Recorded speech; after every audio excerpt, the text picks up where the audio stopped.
देखिए cache memory की जो बात है उससे कहाँ क्वेश्चन बनते हैं उनको हम वन लाइनर के माध्यम से देख लेते हैं।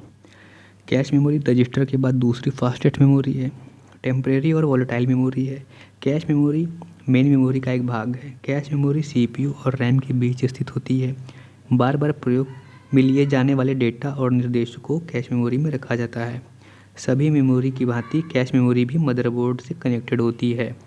कैश मेमोरी में डेटा मिल जाए तो उसे हिट कहते हैं।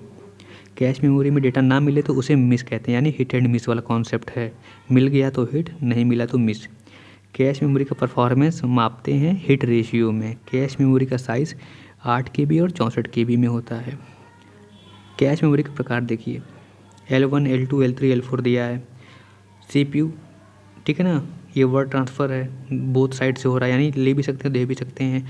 और मेन मेमोरी से भी ट्रांसफ़र बोथ वेज में है, यानी ले भी सकते हैं दे भी सकते हैं। तो वर्ड ट्रांसफ़र CPU और कैश मेमोरी के बीच होगा और ब्लॉक ट्रांसफ़र मेन मेमोरी और कैश के बीच में होगा। L1 क्या है, रजिस्टर है। L2 क्या है, कैश मेमोरी है। L3 क्या है, मेन मेमोरी है। और L4 क्या है, सेकेंडरी मेमोरी है। CPU और कैश मेमोरी के बीच डेटा ट्रांसफ़र को वर्ड ट्रांसफ़र कहते हैं।